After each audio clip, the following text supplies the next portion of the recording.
Michael Fiddle's here, Action Network colleague. We are going to talk about just ranking every single NBA team because we're a month out from the playoffs. And this is a part of the year, Mike, where a lot of people get pissed off at the NBA. We're seeing a lot of different discussions on a day to day basis in terms of how pissed off they are at the NBA. We're not pissed off about the NBA, but there are things in terms of because this part of the schedule is where the injury reports get a little wonky, guys start getting shelved. So we're not going to spend all this time talking about all 30 teams because there will be some teams that we just grab and we're like, all right, we don't care. But we're going to run some tier maker. I'm going to pull that up in a second. Mike, first, your opening thoughts on what we're about to do. How we feeling? How's the season going? How's everything going with you? And you're on mute. This is awesome. Season's going great. Happy to be here, Brian. You know what I'm really excited for is Yes. having a chance to just talk some ball and not have a super gambling centric conversation, because the bulk of what I do is just high level gambling stuff. And so it's nice because in the basketball gambling world, I don't bet my own basketball opinions, but here we could just, talk some ball and talk shop and hash those opinions out and see where we stand. Everything I do in the gambling space is like math, modeling, probability estimating, like all of those things, market trending and all of those other angles. So I don't really ever talk, even on my own show, about like what I truly think of each one of these teams. So why are people getting annoyed at the NBA right now? Just because the injury stuff? Injury stuff, and then just, look, Shaq not knowing anything about the Pistons doesn't help. So people are annoyed at Shaq. People are annoyed at Stephen A. Smith because of the confrontation with LeBron James. People are just annoyed at the league because they keep complaining about ratings when the ratings they're fine.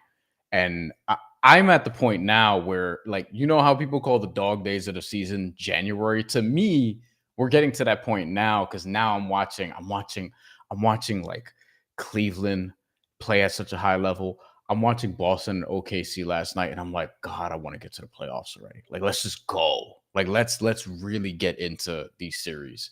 Let's pull up Tier Maker now. Why waste time? Set this up last night, and here we go. All right, so we have Tier 1. We have legit contenders. We have an idea of who's going to be there, but we're going to talk through it. Legit sleepers. Sleeper meaning you can win a title. You're probably not going to, but if certain things break right, you could at least go on a deep run like the Pacers did last year, whatever the case may be. Although before the playoffs, admittedly, I wouldn't have called them a legit sleeper. If everyone is injured, maybe. So this is just like, listen, you need all the luck in the world. That's my favorite category. I think we might have a different scope on that category, which will be fun to talk about. That's fun. Yeah, that's fun. There'll probably be some things that, like, you overrule me. I may have a couple of rulings myself that I may. It's your show. I don't think I'm overruling you on anything. You got the buttons. You can drag those teams wherever you want. I'm going to say make the Hawks a legit contender. You're going to slide them straight to who gives a shit.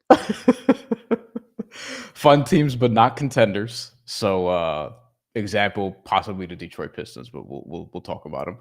End of the road, meaning, to me, that category, Fiddle, is basically like you're blowing it up after the season. It's over. There's one team specifically that's definitely going to be there. The others we'll see. There's probably a couple that should be there. And then who cares? It's just who cares? Just your bottom feeders, your irrelevant, your uninteresting NBA teams. Fiddle, how do you want to start this? I'll toss it to you first. Can we actually start at the bottom and just knock off a whole host of who cares teams? Can we just eliminate? All right, I'm going to call them out. Yes. Let me know if you disagree with any of these. Sure. Hawks, who cares? Hawks, who cares? They might make the play-in. Then they're going to have to deal with a Cavs or Boston in round one type of situation. Like, who cares? Nets, who cares? Hornets, who cares? Yeah. Mavericks will leave there for now. Chicago I was going to say, let's let them rock. Chicago's habitually a who cares team. Miami, I almost want to put in who cares, but worth a discussion. We'll save that for now. Yeah. Portland, who cares? Portland's kind of fun, but yeah, they're in that. Can we talk out Portland? Actually, hold on. Sure. Let's remove. Yeah, you can veto that. Spurs, who cares? We could talk about it. Just know I don't actually care. Spurs, who cares? Because Wemby's hurt, yes, I agree. Yeah, and we know what they did. They made the Fox trade. This season is where they're going to be set up for next season with a similar shell of a team. Yes. Hopefully they get a good draft pick. Maybe it becomes interesting in the offseason, but for now, who cares? Raptors, who cares? Similar scope with Ingram and whatnot. Jazz, who cares? Where's the Raptors logo? Oh, here it is. I'm like, what? Jazz, obviously. They just got fined $100K for an injury report situation. And then proceeded to play Larry Marketing the very next night. Wizards, who cares? Which means to show you the fine was justified because Laurie was fine. Exactly. This is 8 who cares teams. We do have a couple comments here. Diego checking in, a friend of the show. Diego says OKC, Boston, Cavs, first tier, Raptors, and Wiz, who cares? We will get to that first tier, but I mean, I have a feeling those 3 teams are going to be there. We'll talk about that. Do we have any other obvious who cares teams? The Pelicans, are they a who cares team for you? They might be an end of the road team. Yeah, we'll save that. Okay. Let's talk out Portland real quick. Not how I thought we were going to start this, but they're kind of fun. Like Tumani Kamara's pretty fun. Scoot Henderson's figuring some things out. Like I don't think the team is going to be amazing next year, but given the trajectory of a couple other teams, if there, I don't want to spoil a couple end of the road teams, but there's a couple end of the road teams ahead of them, or no, one's ahead of them and another behind them in the Western Conference that I think, like, I don't know what direction they're going to go in. Portland is kind of fun. Shaedon Sharp, Scoot Henderson, Tumani Kamara. We'll see what Donovan Clingan could be. I don't know, but they're kind of fun to me this year. Surprisingly, actually. What do you think? Yeah, they could go end of the road in a sense if you're like, this is the end of Chauncey Billups' run in Portland, but that was kind of what was assumed all season until they had a great January and start to February. They've kind of faded off recently, the Portland Trailblazers. So we'll see if that like 6 to 8 week stretch kind of saves Chauncey's job. He's on the last year of his contract, so he's what they call a lame duck coach. So that could be a end of the road for him. It could also be a fun but not contenders because they are fun to watch. It is fun to see Scoot develop. It is fun to see Shaedon Sharp and Simons actually play really well down clutch situations. They're both some of the best clutch players and clutch scorers in points per shot in the NBA. And then they do have a plethora of bigs that could get interesting for trade deadline stuff. Like, you know, do they get, not trade deadline, for offseason trading? Do they get rid of Robert Williams and bring in a pick? Do they get rid of Ayton and bring in someone and then more feature Clingan? So it's like they have options. Do they trade Jeremy Grant for 2 first-round picks to a team that wants to contend next year? So they have like ways that they can go, but I don't think that they're leaving. Like they're probably not a playoff team or even a play-in team also next year, right? They're probably 2 years away from even being at the bottom of a playoff play-in scenario. So for me, they're more or less who cares. I will give you that one because it's Portland at the end of the day. I don't know how much I trust their organization, but they do have some interesting young pieces. But for now, for this season, who cares? I think this is our who cares tier. I'm not sure I would throw anybody else into this category. There are some more damning ones that we can get to, but I think end of the road is interesting because like this one's a little more debatable. Let's get to this one now. End of the road for you. You mentioned the Pelicans. We're gonna throw them in there. I feel like it has to be, right? Like yes, CJ. They just got rid of BI. Yes. CJ McCollum is always available. Yes. The only reason he's not available is because the league will not allow trades currently. But otherwise, you can give us a call. CJ, we'll answer the phone for CJ.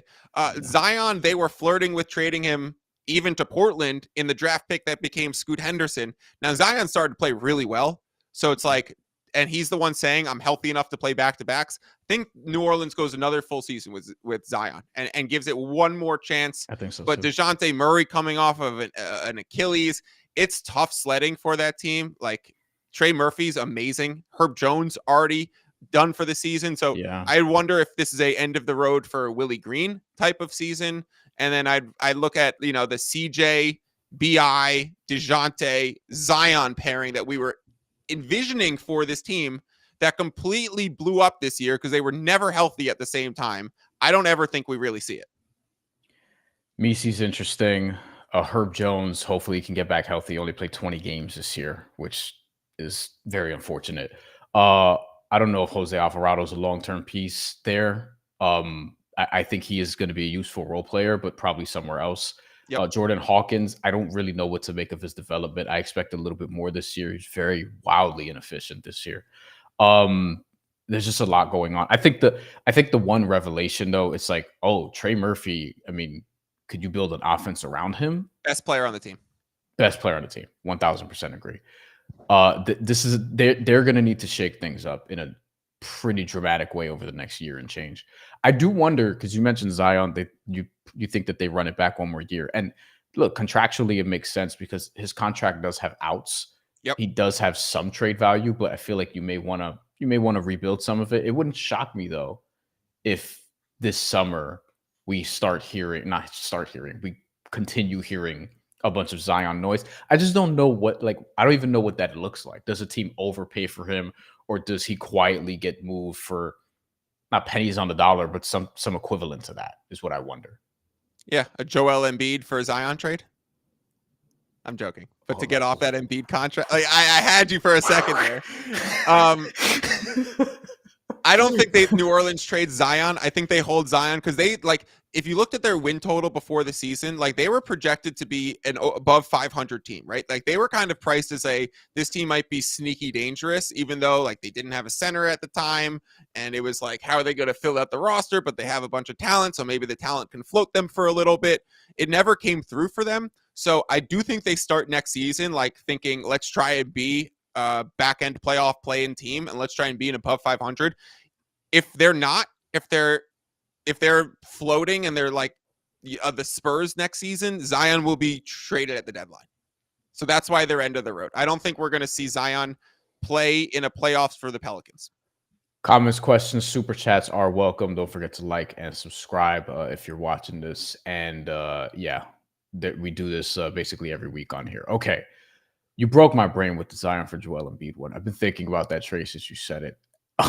Another man's trash is another man's treasure. Who says no? Probably Philly, right? Philly. Yeah. But would you rather have Zion? I think I'd rather have Zion's contract. Oh, for sure. That's undebatable at this point. No, I'm still a believer in Joe. He is so good at basketball. And he's had so many fluke injuries in the playoffs at the worst moments. Yeah. So I'm going to hold out hope that this was a disaster season. I'm even going to hold out hope on Paul George that I'm going to, if everyone isn't injured, maybe, can we make that a category for the 76ers? Can we put them in the, if everyone is injured, maybe, but we'll consider them if everyone isn't injured, maybe? Yeah, I mean, maybe, but you know what? I think Philly is also low key kind of an end of the road team. That's fair. Yeah. On this tier. And I'm going to put them there because even if Joel Embiid's healthy, he's not going to be, but even if he's healthy, I still don't know. I still don't know what that looks like. They've been a second round team at best with them healthy. Their roster construction I thought was better this year, but guys got hurt and it was kind of predictable in hindsight, at least from a Joel Embiid sense. And with even Paul George dropping off the way he did, I feel like age, there were signs. And then you think about this, generations ago, it feels like, but Paul George was taking LeBron James to Game 7, taking the Heat to Game 7 in the Eastern Conference Finals. That was over 10 years ago. It's very hard to sustainably be one of the best two-way players in the league. So that drop off it shouldn't have been that unforeseen, I guess, in hindsight. I have one more end of the road team, the specific team that I thought of when making this category. That is the Phoenix Suns. I think they have to be here. I think they absolutely have to be here. Even though they're technically still in the playoff mix, whereas Philly has dropped out, New Orleans has dropped out. Phoenix has to be here. Don't they? Yep. I call them the Phoenix Buns. I give a little whenever I want to bet on New Yorker, I appreciate that. because I bet on them way too often. Now, I'll be honest. I bet against because I'm a market reader, and so I just make a joke every time I'm betting. It's like an infomercial. Do you want to gain CLV and ultimately lose a bet? Let me introduce you to the Phoenix Suns. They're the most frustrating team. They're not even fun to watch. It's tough sledding for them. The whole system has not worked out. Frank Vogel to Budenholzer did not do any sort of improvement for that team. So they're really just stuck in the mud. They're rumored to trade Kevin Durant being like a sure thing at the end of the season. They're now getting word that Devin Booker, they'd want 3 to 4 first-round picks and a young asset. Whenever you got these rumors coming out, like already price gauging and valuing your superstars, that's when you're nearing the end of the road, Brian. So I think they're obviously there, but I have like at least one other end of the road team for sure. Okay, I would say 2 more. Let's see if we overlap here. Diego has one suggestion that I'm open to. Fiddle, give me your end of the road team. You want the East one or the West one? East first. Miami Heat. Oh.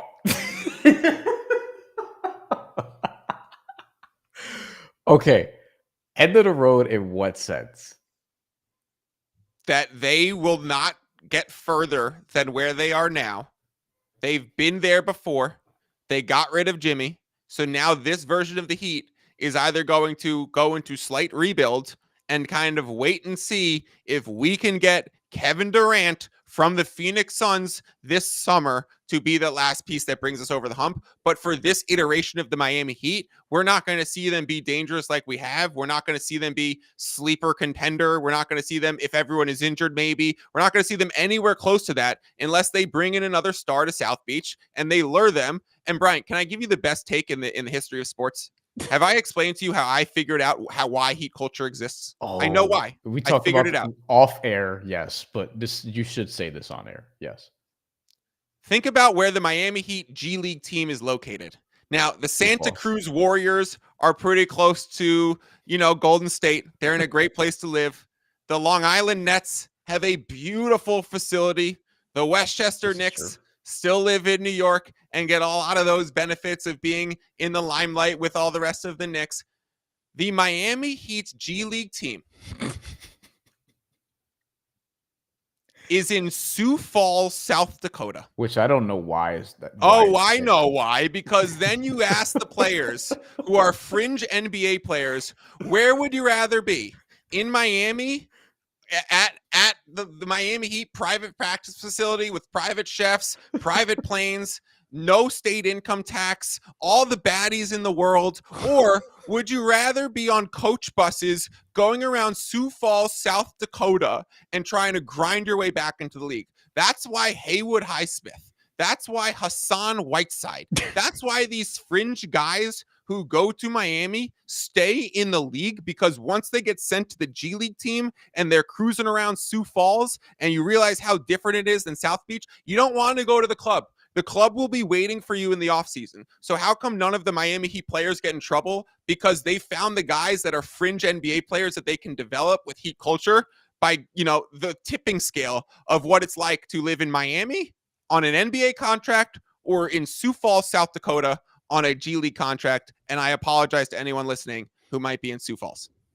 I forget that not interested in visiting. I forgot that Hassan Whiteside was actually there for a stint before the Heat eventually, or he might have already been with the Heat actually.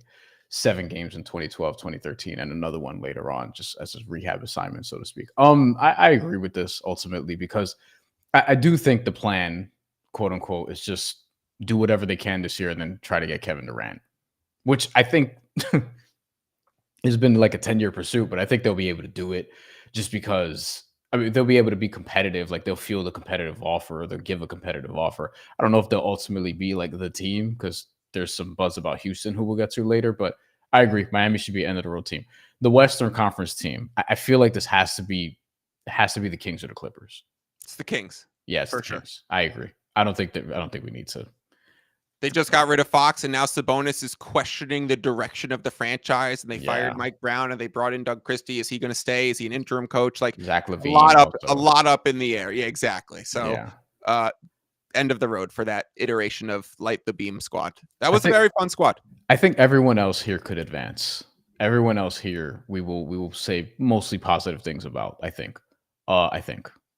It is so much fun to just talk basketball without where the spreads are and where win totals are and where these totals are. And if the market's moving in a certain direction, I could just be like, Sabonis wants out of the Kings. End of the road. Let's move on. This is great. Yeah. All right, fun teams but not contenders. This is Pistons easy for me. They're here. Oh, they're the staple of this group. Yeah, they're the face of this group. The Detroit Pistons are very, very fun.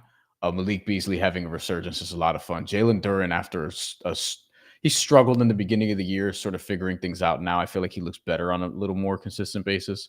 Isaiah Stewart, people think that all he does is fight, but he is actually quietly one of the most productive defensive players in the league who can switch.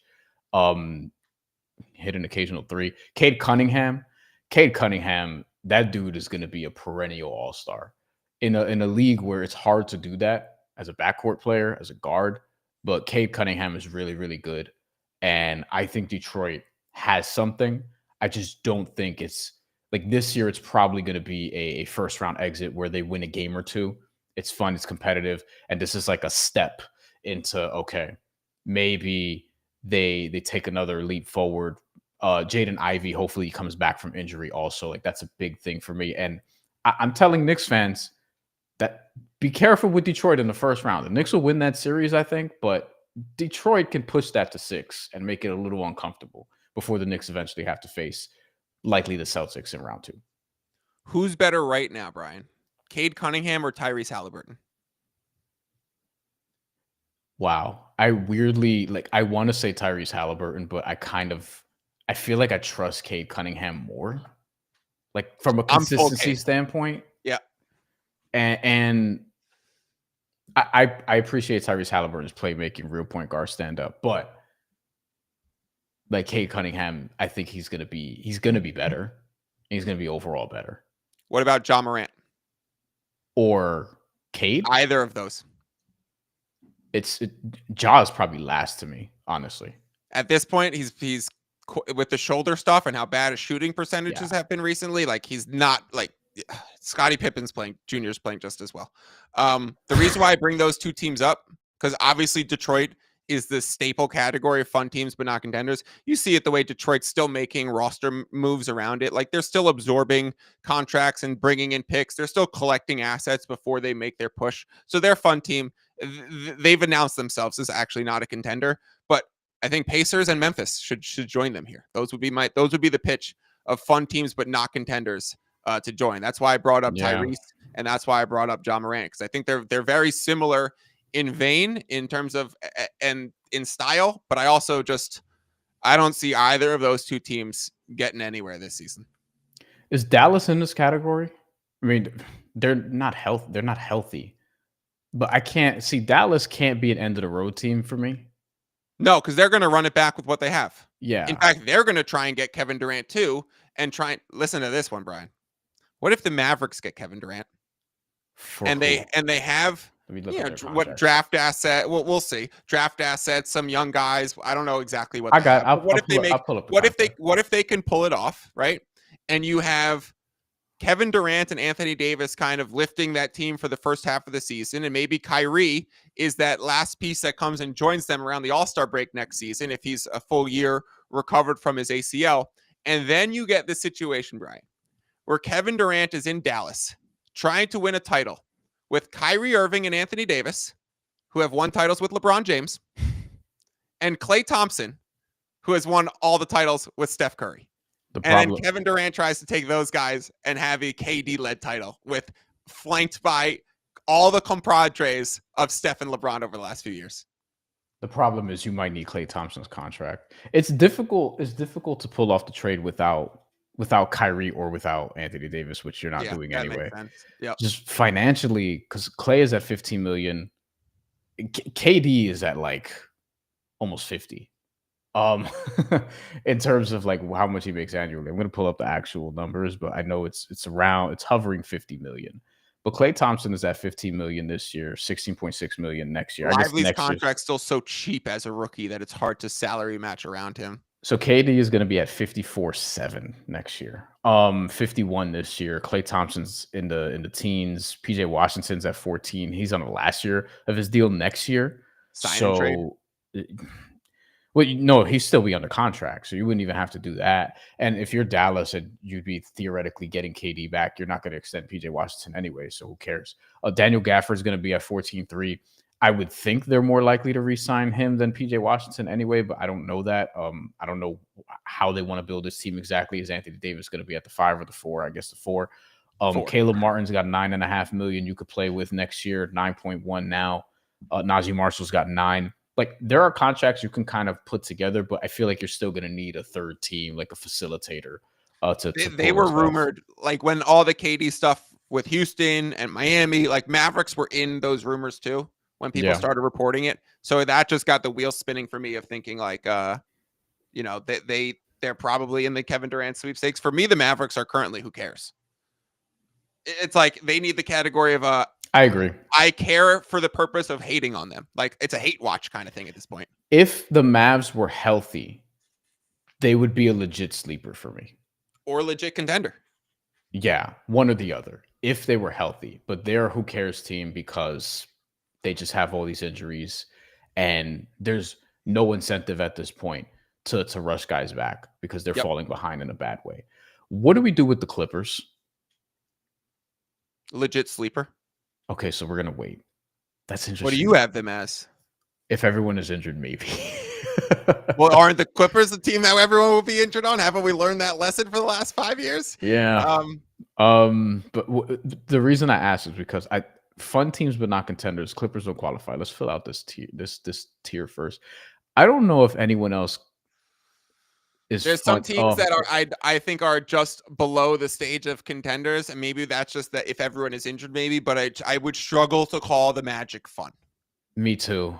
They're also hurt. I think they're fun in terms of they're young, their arrows pointing up organizationally. Yes. Even though last year this is a drop off from last year, but it's largely due to injuries. And then Paolo Banchero, like you want to see him impact winning a little bit more, or maybe a lot of it more. You're a New York and like Knicks centric guy. I compared Paolo to a blend between Carmelo and Amari. Wow. All right. You know what? I could see that. I mean, it's better than the people on Twitter who are comparing him to LeBron James, which is ridiculous. Yeah, you know what? You've convinced me that Magic can be fun, especially in the playoffs. Like when they played against Cleveland last year, their play style is one of those that's not fun in the regular season because there's so many other games that you can go watch and flip on the Warriors with their motion offense doing it. But when you're watching the playoffs and it's fucking physical and gritty, like the Magic team is fun with their lengthy defense and like the switching Jonathan Isaac onto everything and like what it actually does be they get in scrap. So it is kind of fun. They're very, very physical in the toughest games, which can be entertaining to watch. And you make good points that like the overall organization direction and like even Jamal Mosley as a second year emerging coach is exciting to watch his X's and O's play out in some situations, which has been underwhelming, but you could consider it fun to see it play it out and evaluate it. Diego says he likes that. Comments also PJ, Clay, Najee, and filler for Kevin Durant as the Mavs deal. PJ, Clay, Najee, and filler. That's not getting it done for Kevin Durant. Maybe not. No, Miami's got something better for you. That I really think they might get him. I just don't know. That's another conversation. Send him back to OKC. I mean, that'd be fun. With Orlando too, it's like you're just a young team. Also, like Jalen Suggs was legitimately a depoy contender for me last year until a depoy contender. Until you factor in just like he's a guard and they're never going to give it to a guard. We need a perimeter. Did you hear Jaylen Brown earlier this season say we need a perimeter oriented DPOI? Correct. Yes, we need that. We also need screw the most improved player. Let's do it all. Let's do it all in teams. Let's do most improved starting, like all NBA most improved would be so much more fun than just listing one. Why only give it to Cade? Why not make Cade the point guard and Norm Powell the small forward and give them both a little bit of an honor, right? I agree. I think, or just the other answer is take guards more seriously for Defensive Player of the Year. The first line of attack is incredibly important. I'm still a believer that rim protection is truly what you need in the league. So it's like a quarterback in the NFL to MVP is what DPOI is to a rim protector. To me, the only thing is like a league that's so perimeter centric now in terms of it's threes and getting to the rim, but I think the perimeter defense, like the metrics need to do a better job of capturing just what guys on the perimeter do, and I don't feel like it's caught up to that yet, which is why Jalen Suggs is not being.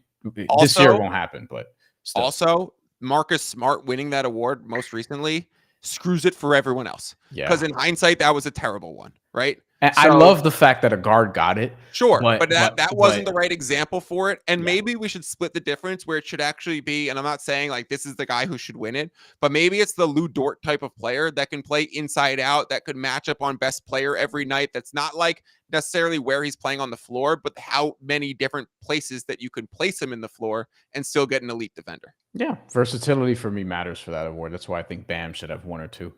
Okay. Are we done with the fun teams but not contenders category? I mean, the Wolves are not a contender at all. Are they in is Anthony Edwards good enough to give you the Wolves as if everyone is injured, maybe team? Because I don't think they're an end of the road team.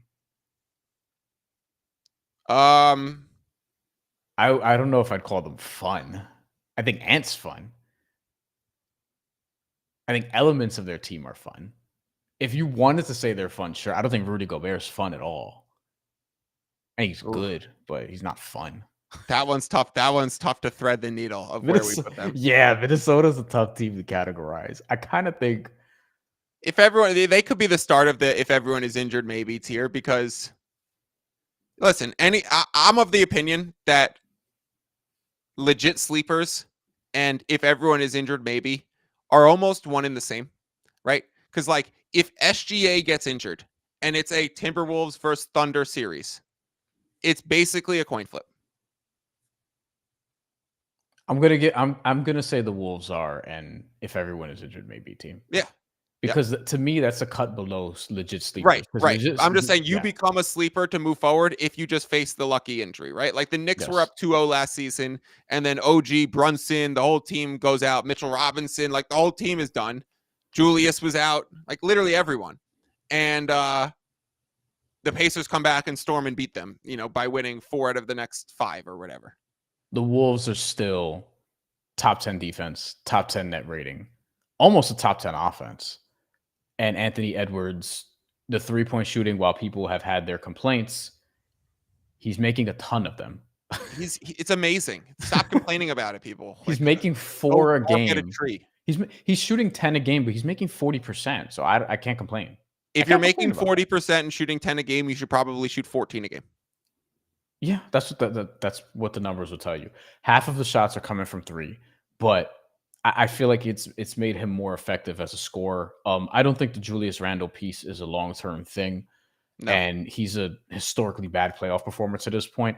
I do think because of Anthony Edwards, like you could overcome that a little bit in the postseason this year. So I would say, yeah, like, and if everyone's injured, maybe just clear it up with Minnesota. This is like LeBron doesn't come back. Luka never rounds into shape. Oklahoma City loses like, Chet and J-Dub or whatever. J-Dub's already no timetable expected, but not supposed to be that serious. But right now, as we're recording, there's no timetable for his hip. But like all of these teams at the same way as everyone is injured maybe, and they could step up. All of the great teams that we put in legit contenders are one injury away from being not really a legit contender anymore, right? Like if SGA, Tatum, LeBron, Jokic are not there, or Donovan Mitchell are not there, none of those teams are winning, right? And like the Bucks with Giannis have a much greater chance to knock them off. Unique circumstances, but we saw this play out in the 2021 playoffs. We see it play out every year in some sort of capacity. So that's always why I don't, in the betting space, I don't really bet futures. I don't like to tie up the money. I like to churn my bankroll and bet it game to game while the information's known, because you could have a great ticket that just gets completely blown up by, Wembanyama's minus 3,000 for Defensive Player of the Year. He's participating in the All-Star game. He's not going to play a game for the rest of the season. My Dallas Mavericks over win total for the season. I had one of those too, my friend. Hornets also. I'll never forget the 7-8 start or whatever it was. And then LaMelo Ball was like, bye, see ya. And then they never recovered, and then everyone else got hurt. Brandon Miller and Mark Williams' medicals and all this shit. Do we have another if everyone is injured maybe team? I mean, where's Houston? Is Houston fun but not contenders, or if everyone's injured maybe? I don't think they're a legit sleeper. No, they're definitely not. They thread the needle between 3 and 4 if everyone is injured maybe, and fun team but not contender. I don't see them. They just don't have your number one option, right? Like, unless Jalen Green goes nuclear, because I don't even think it's that Şengün's the type of player that needs to run through. It would need Jalen Green to just start going nuclear, and he's historically incredibly inefficient. So, yeah, fun team but not contender, I think, unless they get incredibly lucky on some injury stuff breaking their way, which that's the type of team, though, where you play them physical in a 4 to 7 game series, you might sustain an injury just because of how much they beat you up. Yeah, and look, Amen Thompson's out for a little bit now. It's not going to be long term. He'll hopefully be back this month. Fred VanVleet's been very, like, I was going to say in and out, but he's been mostly out since February 1st. He's only played, I think, 2 games since. So there's just a lot there. I think they're fun, and we could all sort of agree they've overachieved this year. Now it's just a matter of, and I love the fact that they didn't do much at the trade deadline. It's like, all right, let's see how far this can go and then take a step forward next year. I think they have the right idea about how they're building this out. I don't know if it's Kevin Durant. I don't really think you need that, but I do think, like, go get a piece. You know, Kevin Durant, I probably want somebody younger on the Rockets team, somebody that more matches the timeline. I don't know if Jalen Green is there long term. He's had some moments, but I think Houston's really, like, their defense has been super impressive to me. I think Amen Thompson is going to be a legitimate, like, he could be an all-star. Like, I don't know if it's going to be next year, but he could be very soon. I think Houston's going to be good, but I think Houston has the pieces to make the Durant trade, right? I agree. So if they organize, like, if you just flip Jabari Smith and you're like, all right, he's been a little bit disappointing in his development. He hasn't popped like we think he's going to. So if you include Jabari Smith as the main piece in a Kevin Durant trade, Jabari Smith and assets, so you get one, like, high potential player and a series of draft assets to recoup. Like, that's where you're looking if you're Phoenix. And seeing what else in the market comes available. But Houston seems like they're going to be in because Ime and KD are close. Ime was an assistant for the Nets when Durant was there. So that's that they've worked together. Ime was an assistant coach to Kevin Durant. I don't know how close they've stayed. They were very close for those years. So that's the connection there.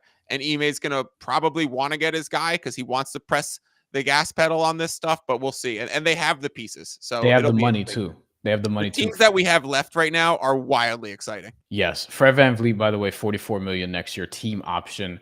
Houston could easily just take that and flip him if they right. So what if he's the contract matcher? Right. Jabari Smith is the talent. So it's VanVleet, Jabari Smith. And then you could even go back to Booker and you resell him. Hey, we got a championship and former all-star point guard. We have a top 3 draft pick in Jabari Smith, and we would just recruit assets. Like we have a chance to be a playoff team, you know?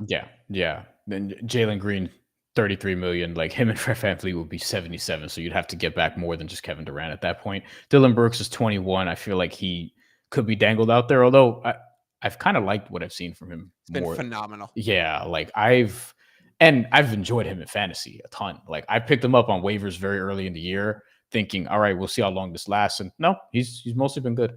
All right. So we're down to 9 teams. Do we have another if everyone is injured maybe team here? Or is everyone else just legit sleeper, legit contender? It depends how you feel about Golden State. And the Clippers. I think Golden State's a legitimate sleeper. I think the Clippers, and I would flip that, and I would say I think the Clippers are. So that's it. There we go. That's why maybe we put them in both legit sleepers. I agree. All right. I'm open to that. We'll be nicer to them instead of being more rude to them. We'll put them on the higher tier that one of us considers instead of the lower tier. Give me the case for the Clippers being a legit sleeper. Fantastic coach who has specifically proven chops in playoff matches where he's making a series adjustments, right? He started some series slow, but he's the best at making mid-series adjustments. Ty Lue is integral to it. They also don't sleep on adding Jeff Van Gundy to the staff. He's been incredible for the Clippers.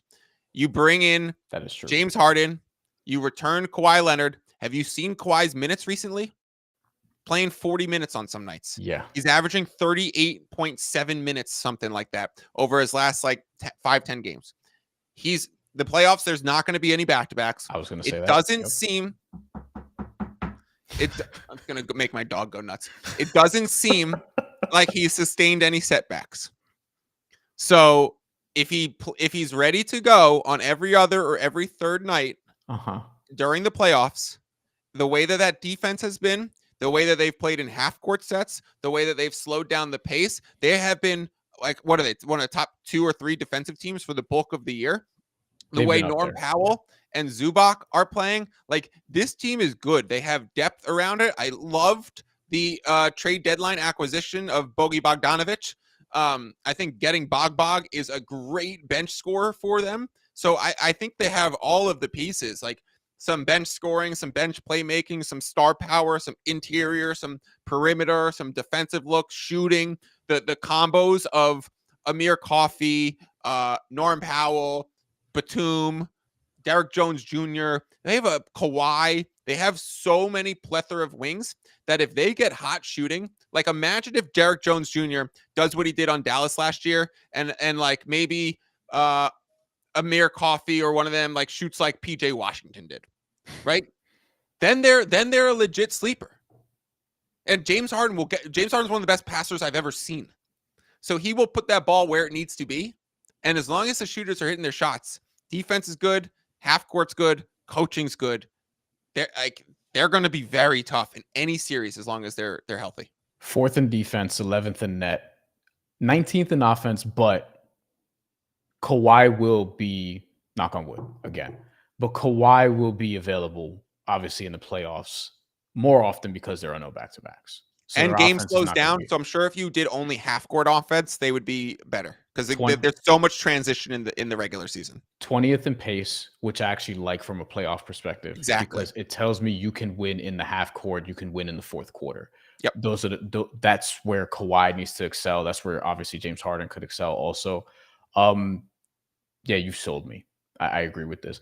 I also I've very much enjoyed the Norman Powell season. I want to see him again because now it's an injury related thing. But I mean, one of the last games you saw him, he had 41 points. Granted, it was against Utah, but still, I think they're going to need that scoring punch. So we'll see how that sort of shakes out. But hopefully Bogdanovic is rejuvenated. He hasn't had the greatest season this year. You know, it just wasn't a fit in Atlanta anymore. It was never a fit in Atlanta, but he's been good since he's been on the Clippers. Let me give you the Golden State case. Go for it. The case is really Jimmy Butler, but it's not just him, but it's what they've been able to do and how they've been able to play while he's there. I know they're not beating a ton of amazing teams. They'll have some better ones coming up before the end of the year. But Steph Curry has a little bit more of a freedom now. We've seen what Jimmy Butler could do in the playoffs. This year, he's more rested because he didn't really give a shit the first few months of the season. And defensively, he's not like the one-on-one defender that he used to be, because I mean, how could you be after all the injuries and also all the time? We're talking about this being his 14th season. But as a team defender and as somebody who's a weak side defender who could just blow up plays, he's still very good at that when he's committed, and he's been committed here. Defensively, like I've always called him the NBA's Ed Reed because of how he can just play safety. And I think that element with him and Draymond Green in the playoffs could be special. I worry about what they're going to do at center. And some people have concerns about, okay, Jonathan Kuminga is about to come back. What's that going to look like? I actually think it could be very, very helpful. I don't know small balls. Yeah, I don't know what it's going to look like on the defensive end. Can you play Draymond 5, Kuminga 4, Butler 3, and go small ball? I think matchup-wise, it's going to be a pain in the ass because they could do some things like that. Like, I do wonder, okay, if we're pulling up the standings right now with Golden State, and they have some role players that I like them to make plays in could Brandon Podziemski have a playoff game where he's just making plays role player style in a timely fashion? Yes. Like, you don't need 18, 10, and nothing like that. But could he make 2 threes with 3 minutes to go in the fourth quarter or something along those lines? Some Manu Ginobili type playoff impacts. You know what I mean? So yep. Golden State right now is up to 6th. think when they got Jimmy, they were like 11th. I was about to say Jimmy Butler saved their season. That's what they were trying to do, and hat tip to them, it worked because I wasn't totally in on it on Jump Street, but I got to eat my words on that one. Their first round series right now would be the Lakers. Which that's the one that I was going to go to, Brian. Like you can see the Warriors beating the Lakers in a series, right? Because not having a center won't kill them. Right, exactly that. And there's just the variability of lack of cohesion on both.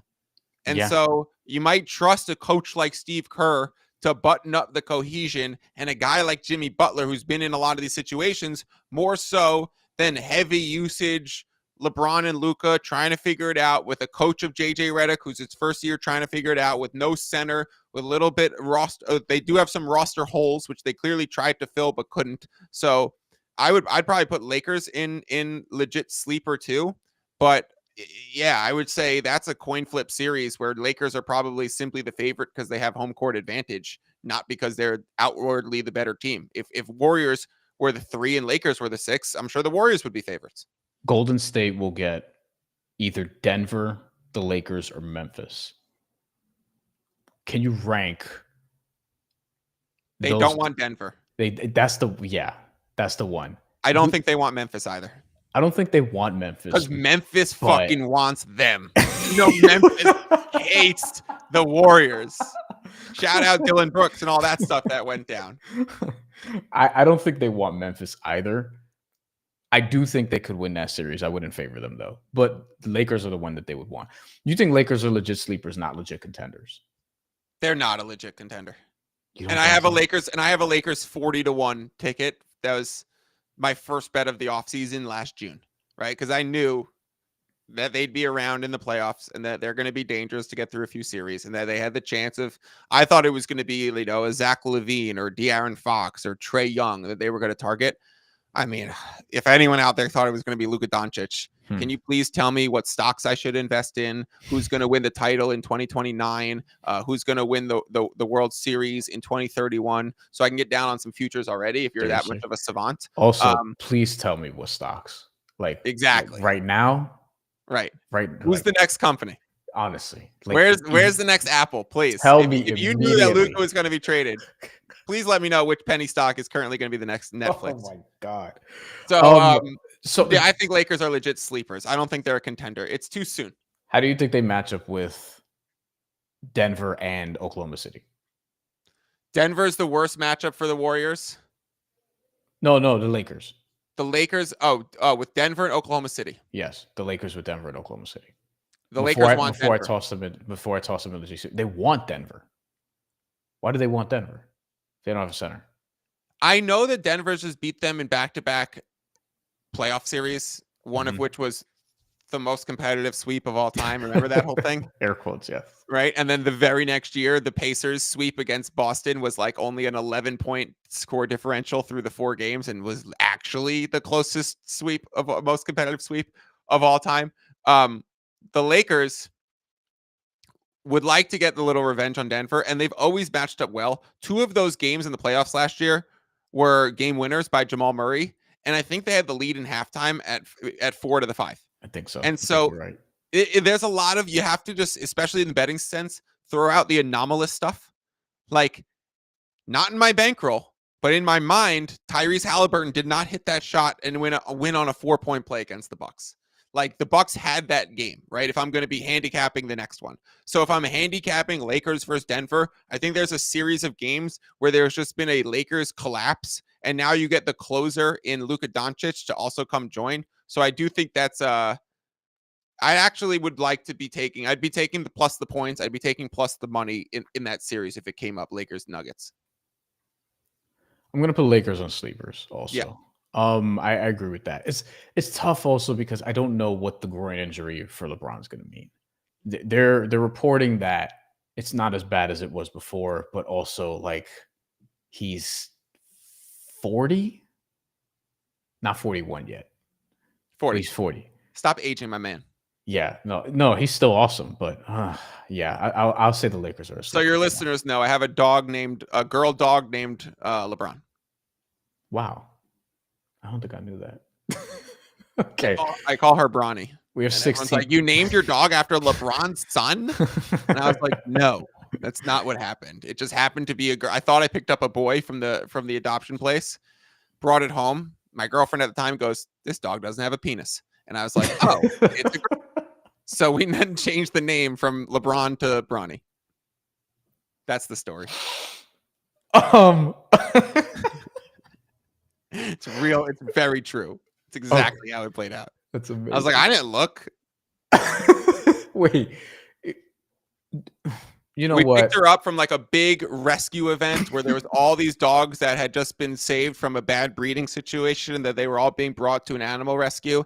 And so there was like an event, and we got there and it was chaotic, and I just had to grab one. And so I grabbed one of them, and then I was like, oh, this dog's going to be too big. And I found the person that ended up taking him, and I was like, oh, I named this one LeBron. And they were like, oh my God, that's such a good name. They named theirs Pierce after Paul Pierce. I think this is going in the build-up sizzle reel once I make it. Yeah, my next dog is going to be Giannis, and I'm going to have Yanni and Bronny. Wow. I don't have a dog. I don't want to take care of one. I want all of them. Legit contenders, Cavs, obviously. Cavs, Celtics, Thunder. Is that the whole tier? Does Denver go in there? The Knicks are not there for me. Out of respect for the best player in the league and a team that's won a championship together in this iteration, yeah. I do think Denver's the next one up. I mean, best player in the league and has won a championship. Are you talking about Giannis? No, I was talking about Jokic. I can't call Denver a sleeper. Yeah, exactly. That's well said. It's that's all that was needed. Sometimes Twitter only takes 140 characters. Sometimes Brian can sum it up, and I can't call Denver a sleeper. No, I can't call. You're not ever surprised if Denver wins a playoff series. No, against any team. You're not. Whoa, that happened. Milwaukee and the Knicks. Okay, I think there's three There's who wins a playoff series between them before we go into it. These teams could go in 4 categories. I'm not even joking. Actually, Milwaukee, if you want, you could put Milwaukee in any category here except who cares. Whoa. You can. You could put them as an end of the road team if you want. I know. Because it's there's the reason why ownership was selling, and there's clips of Giannis after the Luka trade going. I'm not going to do the Giannis accent. I would have done it on my own show. I won't do it on your show.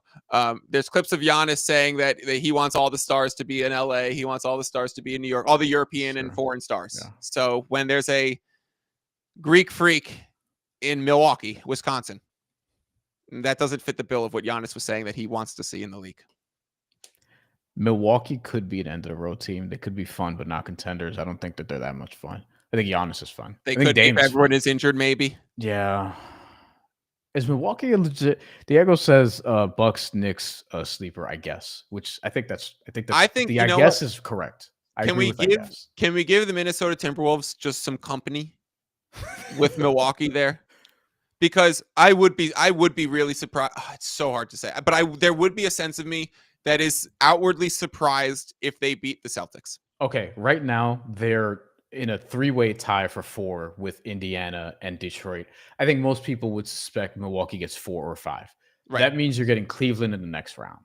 And I do think, to put a touch of betting here, I do think there will be some people, maybe more than some, being like, oh, Giannis against the Cavs? Like, I kind of want the Bucks there. You know what I mean? I think there'll be a good amount of Giannis is a force. He's also playing the best basketball of his career. Like, I know he's won 2 MVPs and a finals MVP, and everyone's focusing on Jokic and SGA right now. But, like, let it be known that Giannis's basketball IQ is so high right now. He is playing I mean, I say that after he comes off of fouling Halliburton on a 4-point play at the buzzer, where the last thing what you could have done is jump, and it was the lowest IQ thing that Giannis has ever done in his career. That being said, not the best time to plug that one. But I do think Giannis is playing at peak. Like, this is the best I've ever seen him. Also, other than the 3-point shooting, his mind has reached what his physical can do.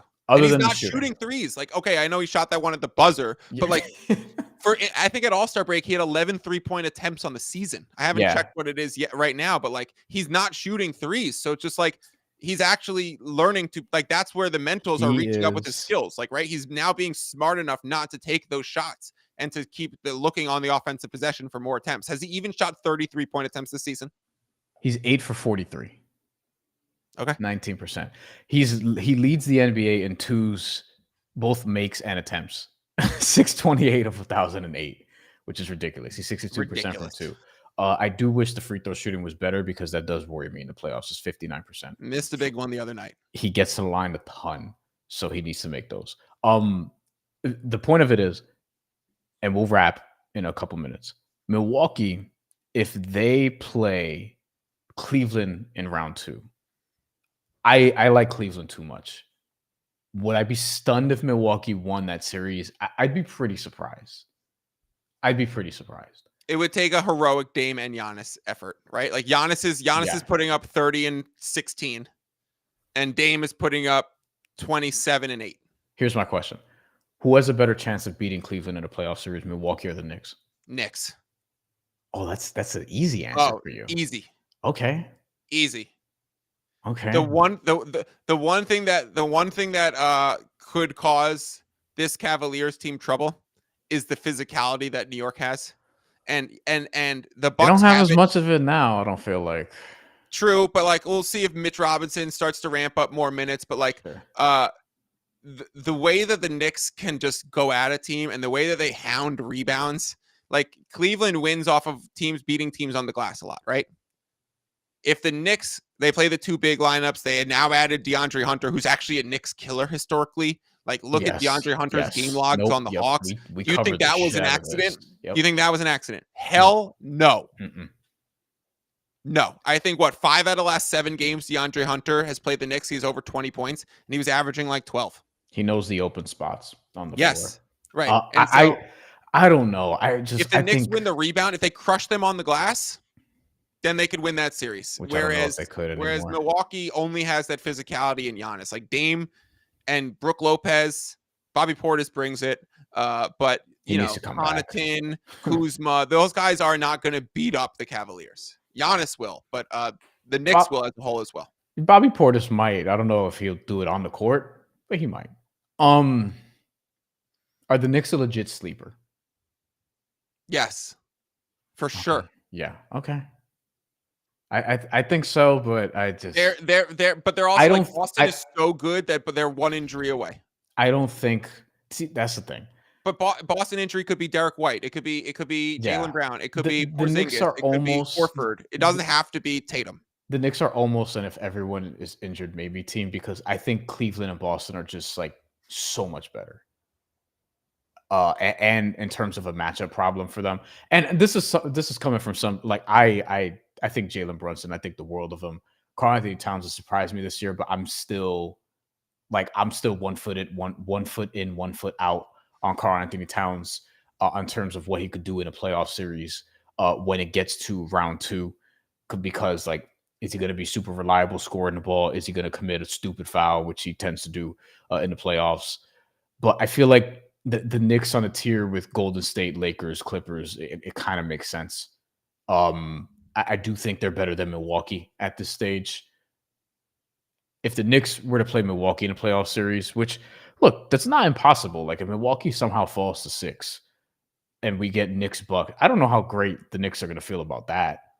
Giannis in round 1, but I would favor the Knicks there. And then I just think Cleveland or Boston beats them. But again, like if you're a legitimate sleeper, it just means like if Evan Mobley, knock on wood, but if something happens to Evan Mobley, he goes down. I feel like that opens things up for you now, because the main thing you don't want to have to overcome is just that Evan Mobley, Jared Allen combination on the inside.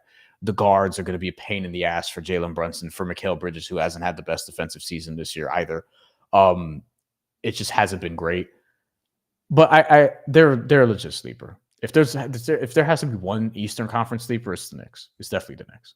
Yep. Yeah, I agree. It has to be the Knicks. Garland folds. Garland and Jared Allen have both folded in playoff series in the past. So they have a lot of proving themselves to do. So does Evan Mobley, because he's never really been there and done that. Like, it's proven it. Donovan obviously is playoff stamped, so he's good. But like, I've seen a lot of those guys whittle. And so, listen, We're getting in at an hour. If Fiddle has seen him whittle, you might have to fade him. Cavaliers, definitely contender. Knicks, a notch under them for sure. I would be surprised if that happened. But I'd be surprised. I wouldn't be. Yeah, exactly. I'd be surprised if the Knicks beat the Cavs or the Celtics. Ooh, this is the hardest one to fit. If everyone is injured versus legit sleeper. They were a legit sleeper last year if everyone wasn't injured. Yeah. I think, right. All right. I think we have this right. So legit contenders to wrap: Cavs, Celtics, Thunder, Nuggets. Those are your legit contenders, 2 in each conference. I think the best 4 teams in the NBA right now. Legit sleepers. We have Clippers, Warriors, Lakers, Knicks. I think if LeBron were healthy, I might call them legit contenders. But now I'm just like, I need to see how this looks without him for a little bit. If everyone's injured, maybe Minnesota, Milwaukee. So a couple more injuries and perhaps fun teams, but not contenders: Pistons, Pacers, Grizzlies, Magic, Rockets. I think the trajectory is going up on each of these teams, each of these organizations. Memphis, I'm a little more cloudy on just because we've seen the team, but they have some young pieces I think could really push them. I don't know what the John Morant piece looks like in the future, but I do think people are getting a little too low on Memphis. I was going to say, if Memphis is the one team there that could possibly slide up to if everyone is injured. Yeah. And I almost want to do that, but yeah, we're going to leave it here. End of the road: Pelicans, Sixers, Suns, Heat, Kings. It's rebuild time for all of these teams. It should be, at least. But I think at least 1 or 2 teams are going to talk themselves into potentially running it back. Maybe more. And then who cares? The Hawks, the Nets, the Hornets, the Bulls, the Spurs, the Raptors, the Jazz, the Wizards, the Trailblazers, and the Mavs. The Mavs would be a legitimate sleeper for me if they were healthy, but they are not. All right. That is our show. Hopefully people watch this later on. Thank you to the people who did. We are continuing to build out this channel. And yeah, that's all we have. Michael Fiddle, anything you want to say to the people before we get out of here? I appreciate you having me on. I hope we can do it again. I saw yesterday, to bring it back to betting and swing us out of here, I did see yesterday that after OKC beat the Boston Celtics, now for the 2nd time this season, and take that series 2-0, the OKC Thunder are equal in the futures odds with Boston Celtics to win the title. And now we've just done that exercise where we see how we have like 7 teams that are either contenders or fringe contenders, sleeper contenders, right?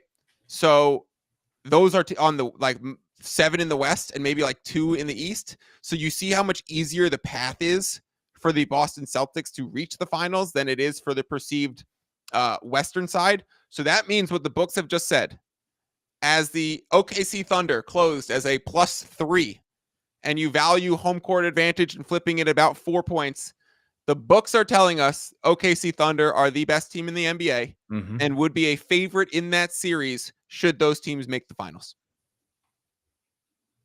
I don't know how I feel about that yet, but yep, it happened. Yes, that change happened yesterday. If they shoot better against Dallas, Oklahoma City, I don't know if they'd have a title right now, but they have a Western Conference banner.